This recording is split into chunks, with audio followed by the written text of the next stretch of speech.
नमस्कार दोस्तों, स्वागत है फिर से एक बार हमारे चैनल बोधवाणी में। यह कहानी शुरू होती है जब एक बड़े प्रदेश का राजकुमार अपना राजमहल सब कुछ त्याग कर बौद्ध संघ में शामिल हुआ। शुरुआती दिनों में नए भिक्षु ध्यान करना सीखते, इसके साथ साथ गौतम बुद्ध उन्हें भिक्षा मांगने भेजते ताकि भिक्षुओं का अहम कमजोर हो और उनका व्यवहार विनम्र हो जाए। संघ में आने के कुछ समय पश्चात राजकुमार भी भिक्षाटन पर जाने लगा। शुरू में सब ठीक था, लेकिन कुछ ही दिनों में घटना घटी जिस कारण राजकुमार विचलित हो गया और उसने भिक्षा टन पर जाने से मना कर दिया। भिक्षा टन का नियम था कि भिक्षु केवल 2 घरों में भिक्षा मांगते और नहीं मिलती तो आश्रम वापस आकर जल ग्रहण करते। एक बार राजकुमार भिक्षु नगर में भिक्षा मांगने निकला और दुस्सहयोग से भिक्षा नहीं मिली। शुरू में राजकुमार भिक्षु को निराशा हुई, लेकिन कुछ ही पलों में उसका मन शांत हो गया, जैसे कुछ हुआ ही ना हो। बिना प्रयास के आज भिक्षु बड़ा प्रसन्न था। उसने लौटकर गौतम बुद्ध से कहा, आज मुझे भिक्षा प्राप्त नहीं हुई, लेकिन मेरा मन शांत है, न किसी विचार ने मुझे परेशान किया। गौतम बुद्ध भिक्षु की सारी भावनाएं समझ रहे थे। तथागत ने कहा, अच्छी बात है, अब तुम कल महल की तरफ भिक्षा मांगने जाना। भिक्षु ने आज्ञा का पालन किया और अगले दिन भिक्षा मांगने निकल गया। कुछ देर बाद जब भिक्षु महल के आगे से गुजरा तो उसे अपना महल याद आ गया कि कैसे वह ऐशो आराम का जीवन जीता था। भिक्षु ने सोचा, महल में खाने को स्वादिष्ट पकवान मिलते और सेवा करने को कई नौकर होते और सभी प्रकार के सुख मिलते। ऐसा सोचते सोचते भिक्षु के मन में इच्छा हुई कि आज बढ़िया भोजन मिल जाए। तभी भिक्षु सचेत हो गया कि यह सब अतीत की स्मृतियां हैं और मैं केवल इन्हें देख रहा हूँ। पुरानी यादों के ताजा होने से मन में कुछ इच्छाएं प्रकट हो रही हैं।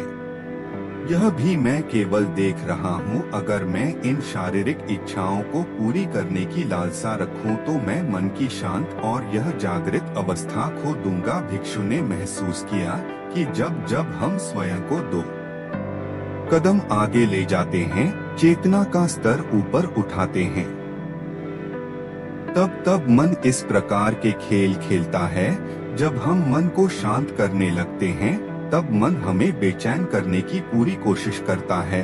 भिक्षु यह सोचकर बहुत खुश हुआ क्योंकि आज उसने आत्मचिंतन से मन के बारे में गहरी समझ और सूक्ष्म दृष्टि प्राप्त कर ली। भिक्षु ने आश्रम आकर गौतम बुद्ध को सारी बात बताई और कहा, तथागत, आज मुझे आपकी कृपा से सूक्ष्म दृष्टि प्राप्त हुई। मन हमें बार बार इच्छाओं में उलझाना चाहता है। महल को देखकर मुझे भी पुराने सुखों का स्मरण हो आया, लेकिन आज भी विचार मुझे छू नहीं पाए। गौतम बुद्ध ने कहा, अच्छी बात है, कल नगर की दक्षिण दिशा में जाना, वहाँ एक हवेली है, वहाँ मन और विचारों पर उपदेश देकर आना। भिक्षु बहुत खुश हुआ। आज वो जल्दी जल्दी चल रहा था क्योंकि वो उपदेश देने जा रहा था। पर दोस्तों, इस बार की यात्रा भिक्षु पर भारी पड़ने वाली थी। कुछ ही देर में भिक्षु हवेली पहुंचा और भिक्षा के लिए आवाज लगाई। आवाज सुनकर एक सुंदर युवती बाहर आई। भिक्षु ने सोचा कि इस युवती की सुंदरता को देखकर मेरे मन में कोई विचार नहीं आना चाहिए, क्योंकि मेरा यहाँ आने का प्रयोजन तो इसको उपदेश देना है।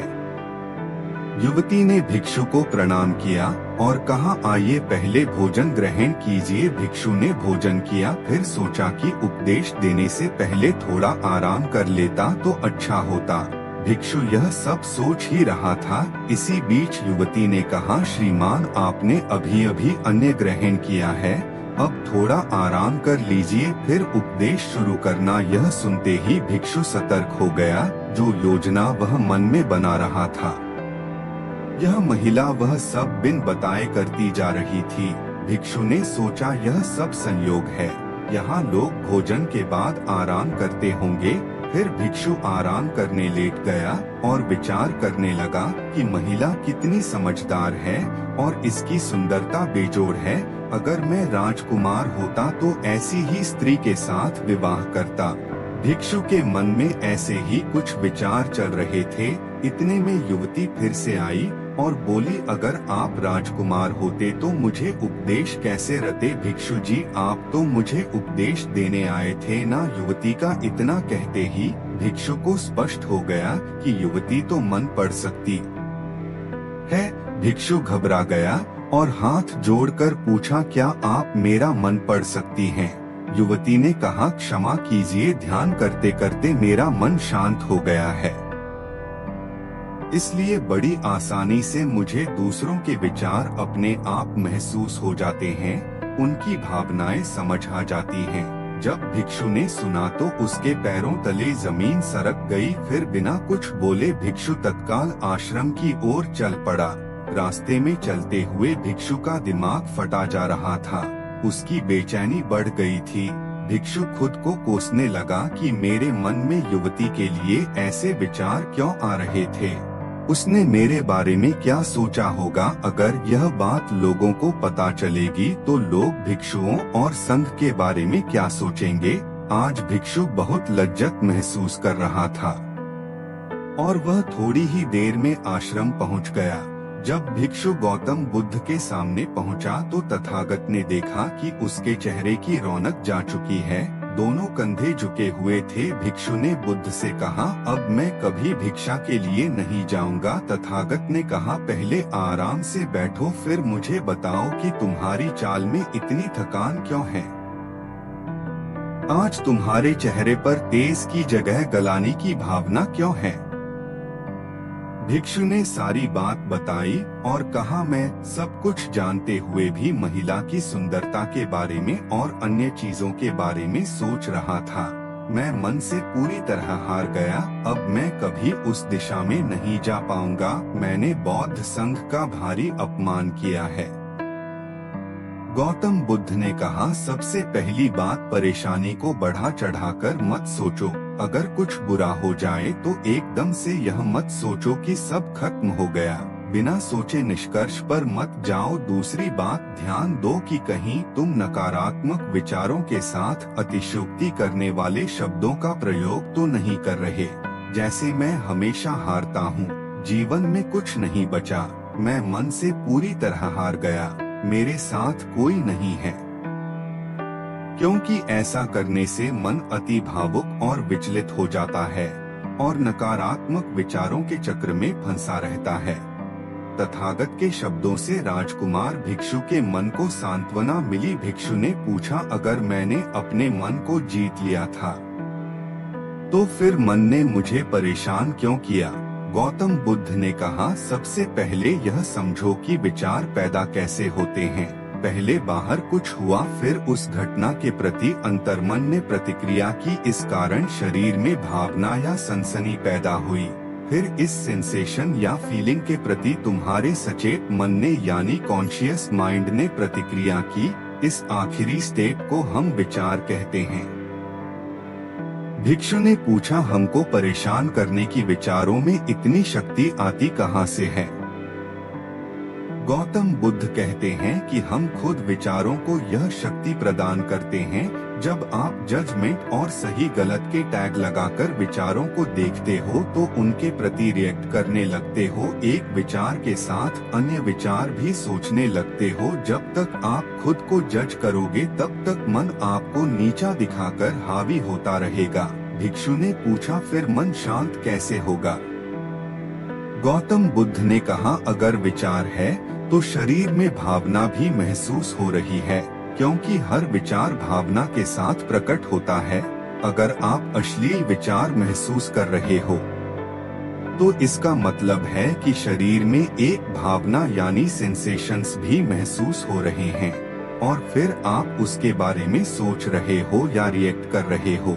और इसी बात में मन को शांत करने का तरीका छपा है। हर विचार को देखना कठिन है क्योंकि विचारों का वेग तेज है, लेकिन शरीर में महसूस हो रही भावना यानी सेंसेशंस को देखना आसान है, क्योंकि यह देर तक बनी रहती हैं। अगर इन्हें बिना जजमेंट के सही गलत का मतलब लगाए सिर्फ देखा जाए तो यह गायब भी हो जाती हैं। तब मन के पीछे जो शांति है वो प्रकट होती है और उस शांति में एहसास होता है कि मन हमारा कुछ नहीं बिगाड़ सकता, हमारा अंतर्मन कैसे ठीक होता है। नॉन जजमेंट से अगर हम किसी भी इंसान या घटना या फिर अपने मन को बिना जजमेंट के देखते हैं, तो मन के साथ साथ अंतर्मन अपने आप स्वस्थ और शांत होने लगता है। अगर तुमने मात्र यह देखा होता कि इस औरत के प्रति विचार केवल मेरे अंतर्मन के रिएक्शन के कारण है और यह मैं केवल देख रहा हूँ, मन में बहुत कुछ चल रहा है, लेकिन मैं सांस के प्रति सचेत हूँ, मैं शरीर में होने वाली प्रतिक्रिया को देख रहा हूँ, तब भी तुम सचेत होकर दृष्टा भाव में लौट आते मन के पीछे जो शांति है, वह हमारी सबसे बड़ी ताकत है। हम बड़ी आसानी से विचारों को शांत कर सकते हैं और एक दिन यह जान सकते हैं कि किसी भी प्रकार का विचार चिंता असल में इस शांति को पार नहीं कर सकता। हम हमेशा विचारों से अछूते हैं। गौतम बुद्ध कहते हैं, तुम याद रखो विचार तुमसे हैं, तुम विचारों से नहीं। तुम हमेशा ही अपने विचारों से शक्तिशाली हो, अपने डरों और चिंताओं से शक्तिशाली हो। अब तुम अगले 7 दिन युवती के घर भिक्षा मांगने जाओगे और ध्यान रखना, अपने विचारों को जज मत करना। अच्छे बुरे विचार केवल तुम्हारा द्वार खटखटाते हैं।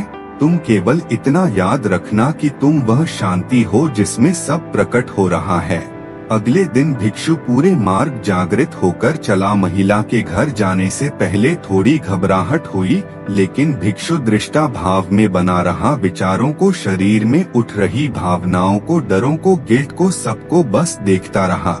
जब वापस लौटा तो वह पूरी तरह शांत था। आज उसने मैंने मन को जीत लिया है, यह अहंकार भी नहीं था। आज उसने सही मायनों में मन को पार कर लिया था।